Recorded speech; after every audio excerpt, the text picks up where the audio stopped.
Olá, irmãos, a paz do nosso Senhor Jesus Cristo, tudo bem com vocês? Sejam todos muito bem-vindos a mais um vídeo aqui do canal Escritura Aprovada. Sejam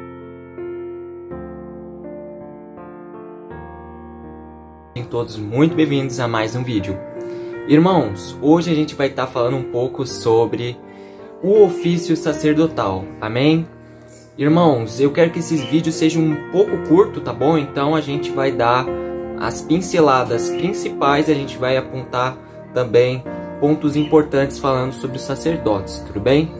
Eu não vou ser muito profundo, como eu falei, só vou dar uma pincelada por cima, mas eu posso falar para vocês livros e capítulos bons de livros, né, para você estar estudando sobre os sacerdotes, amém? Então eu gostaria de pedir para você agora nesse momento deixar seu like, se inscrever aqui no nosso canal, que o nosso canal é focado nas escrituras, amém, meu querido e amado irmão? Então vamos começar aqui o estudo, irmãos. A primeira coisa que eu quero falar com os irmãos é a respeito aí da questão do sacerdócio, né?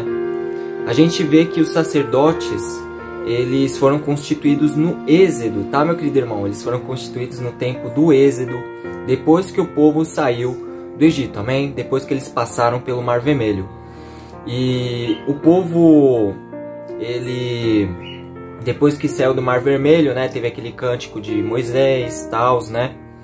E Deus, depois de um momento, né, manda que Moisés, né, e Arão, que é o irmão dele, fizessem uma casa, né, para o Senhor, entre aspas, né, porque o homem não pode construir casa nenhuma a Deus, mas sim Deus constrói as casas para o homem habitar, né? Isso está escrito no Salmo, tá bom? E também fala em 2 Samuel 7, se não me engano, sobre isso, tá? Depois dá uma lidinha lá também. Que nesse caso, Moisés e Arão, que é uma tipologia também de duas testemunhas, tá? Mais pra frente eu vou estar falando no meu canal sobre as duas testemunhas. Eles vão edificar essa casa pro Senhor, né? Que é um contexto espiritual. E vão preparar o caminho, né? Para aquele que haveria de vir, né? Mas a gente vê que vai ter aí uma preparação, né? Antes daquele que haveria de vir, que no caso seria o Josué, né? Naquele tempo que ele viria tomar posse do povo de Jericó ali, né? Que estavam com as terras de Israel, ele ia conquistar Canaã, né? E você também vê, meu querido irmão, que a palavra Josué no hebraico é a mesma palavra que Jesus, né? Então Josué tinha mesmo significado que Jesus, né? A mesma palavra, ele se chamava da mesma maneira. Amém, meu querido irmão? Então a gente vê que Josué também, né, fazia aquele papel de guerreiro, né? Ele era aquele cara que ia na frente, né? Salvador, né? É uma tipologia bem clara de Cristo também, mas no lado guerreiro, um lado espartano, né? Ele é mais aquele lutador que toma a força de seus inimigos, né? O Senhor Jesus Cristo também tem esse lado nas Escrituras. Inclusive, quando a gente vê no Salmo 110, ele tem um lado lutador naquele capítulo, porque, ó, até que seus inimigos estejam por estrado dos teus pés. Então perceba, Jesus vai fazer eles estarem no estrado dos pés dele. Amém, meu querido irmão? Ele vai empunhar à força o seu reino. E a gente vê também no Apocalipse, perdão, tá enrolando, surgiu aqui, o Senhor tá mandando eu falar aqui para vocês. No Apocalipse também a gente vê que Jesus, quando ele vai bater de frente com o anticristo e o falso profeta, ele vai derrotar eles, né? Então vai ter uma derrota literal também, não vai ser algo assim, eu vou tomar posse sem nenhuma conquista, sem batalha, né? Nada disso, Jesus vai conquistar sobre aquele reinado. Amém, meu querido irmão, que vai estar reinando naquela época, tá bom? Por que eu quis usar isso? Porque isso vai te ajudar a entender esse estudo. Amém, meu querido irmão? Então vamos logo para os ofícios sacerdotais, para os irmãos entenderem, tá bom? O que é ser um sacerdote. Então vamos lá. Primeira coisa que a gente precisa saber, o que é um sacerdote? Um sacerdote é aquele que cuida de um santuário. Exatamente, é aquele que cuida de um santuário. Arão, né, ele não cuidava do santuário, ele não cuidava no tabernáculo físico? Claro que sim, ele cuidava de um tabernáculo físico, né, de um santuário físico. Mas era naquele tempo, tá bom, meu querido irmão? Era naquele tempo de Antigo Testamento. Hoje em dia ainda é parecido, mas não é a mesma coisa, amém, irmãos? No final do vídeo eu vou estar explicando um pouco sobre isso. Mas a gente vê que Arão, ele cuidava de um tabernáculo, que dentro daquele tabernáculo tinham significados, tinham materiais com significados, tinham muitos significados que hoje para nós, na nova aliança, tem uma, como eu vou falar para os irmãos, tem uma importância fundamental para as nossas vidas, né? A gente vê que os sacerdotes, eles cuidavam do altar de incenso, né? Os sacerdotes também cuidavam dos holocaustos, né? Que era aquela parte que eles matavam os animais, né? Então eles cuidavam disso, eles cuidavam também dessa parte de holocausto, né? Eles cuidavam também da parte da expiação, né? Das expiações, dos bálsamos, né? Isso, as pessoas falam um pouco sobre os bálsamos, né? Mas eles cuidavam dos bálsamos, dos ornamentos, né? Que eles passavam ao redor, né? Do tabernáculo. Eles faziam isso também. E eu vou estar explicando para vocês, irmãos, de acordo com a minha memória, o significado de cada coisa. Amém, meu querido irmão? Então vamos pro primeiro tópico, para o vídeo não ficar tão grande. A primeira coisa que a gente tem, eu vou começar pelos holocaustos, tá, irmãos? Então a gente vê aqui que os holocaustos, eles serviam para fazer expiação de pecado, tá bom? Eles faziam a expiação de pecado por uma pessoa, né? A pessoa dava 2 cordeiros, tá bom? Dependendo do caso era mas normalmente eram 2 cordeiros. Um para o pecado e outra para a consagração, né? E se fosse um sacerdote que pecasse, seria 2 cordeiros, né? E um cabrito, né? Ou era ao contrário, eu não me lembro muito bem agora a ordem, né? Mas era cabrito e cordeiro para sacerdote. E para as pessoas normais das tribos de Israel, eram 2 cordeiros, tá bom? E esses 2 cordeiros, eles faziam um para o pecado, né? Para expiar o pecado, né? Eles botavam a mão em cima daquele cordeiro e aquele cordeiro tinha... passava o pecado daquele cara pro cordeiro, entendeu? E tinha a expiação daquele pecado e subia como cheiro agradável a Deus, como tom de arrependimento, tá, meu querido irmão?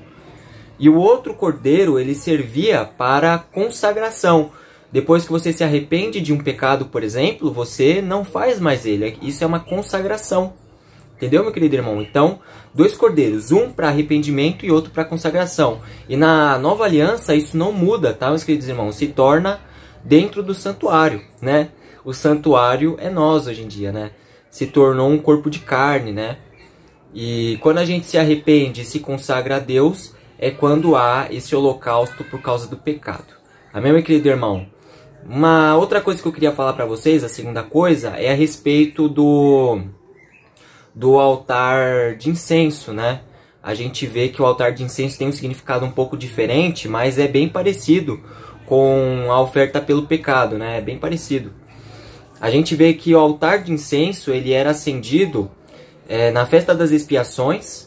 Ele também era acendido em uma outra festa que agora eu não me lembro, tá bom, meus queridos irmãos? Mas eu vou estudar e vou mandar para vocês num outro estudo.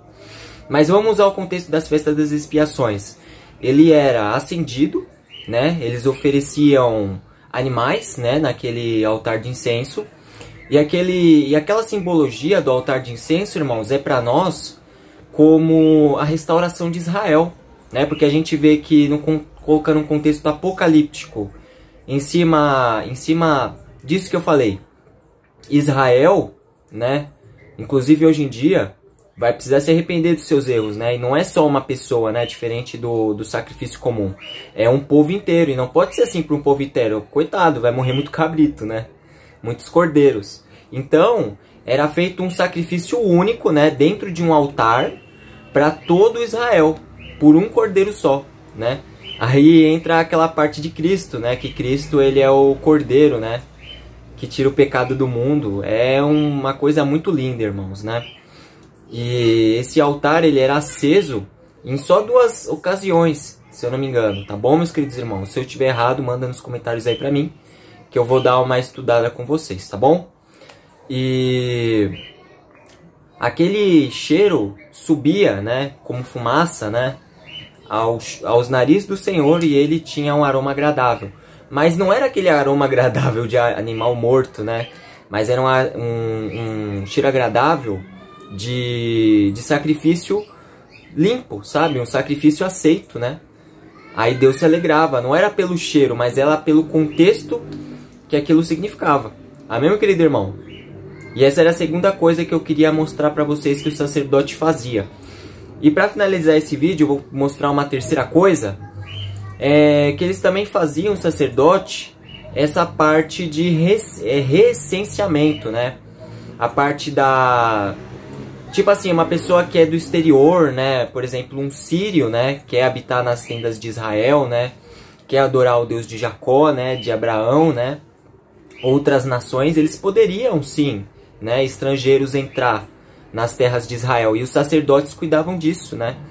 No 8º dia, né? Que é depois da festa dos tabernáculos, havia esse recenseamento, né? Pessoas alistadas para entrar em Israel, né? A gente vê. E essas pessoas, elas eram aceitas e elas tinham que cumprir as festas, né? Da primeira à 7ª festa, né? Cumprir o ciclo das festas todos os anos. Entendeu, irmãos? E uma vez ela sendo israelita, né? Se tornando uma pessoa israelita, né? De nacionalidade, né? Que ela tá morando naquele local, etc e tal. Ela tem que cumprir as festas sempre, né? Era uma obrigação que ela tinha. E a gente vê que os israelitas, inclusive os que chegavam, né, os estrangeiros, eles não sabiam nada disso. E o que os sacerdotes faziam? Eles ensinavam, né, essas pessoas que eram de um outro local, explicavam como funcionava, né, explicava também a respeito do que eles precisavam fazer, né? E eles também tinham direito a tudo que os israelitas de sangue tinham também, né? Eles tinham direito a, por exemplo, ter expiação de pecados, eles tinham direito também de cumprir, né, a festa de Pentecostes, né, receber, né, dessa parte espiritual, né. Eles também tinham direito de dar as primícias a Deus, né, na festa das primícias. E como nas outras festas também eles tinham que participar. Amém, irmãos? Tem muito mais coisas para falar sobre os sacerdotes, mas fica para um outro estudo mais focado. Amém, meu querido irmão? Então eu agradeço por você ter assistido esse vídeo até aqui, tá bom? Se você quer uma parte 2 desse estudo, deixa nos comentários, que aí eu vou fazer um PowerPoint, tá bom? Vai ser um estudo de 40 a 50 minutos focado, tá bom? No PowerPoint. E eu vou estar explicando para vocês dinamicamente sobre o ofício dos sacerdotes resumidamente, tá bom? Aí talvez numa parte 3 eu aborde, né, cada ponto, né, focadamente. E a gente vai indo seguindo aí seguindo o fluxo, né? Fazendo aí, ensinando para os irmãos como ser um sacerdote. Amém, meu querido irmão? E você hoje em dia pode ser um sacerdote, tá bom? Eu vou também fazer vídeos futuros ensinando como você ser um sacerdote nos tempos de hoje, tá, meu querido irmão? Espero que você curta essa ideia, tá bom? Então é isso. Eu agradeço por você assistir esse vídeo até o final. Tá bom? A gente vai estar ensinando para vocês tudo sobre sacerdócio e você vai ser um sacerdote. Amém, meu querido irmão? Espero que você curta esse vídeo, compartilhe nas suas redes sociais e que Deus abençoe a sua vida. Amém, meu querido irmão? Muito obrigado por tudo e fique na paz de Cristo.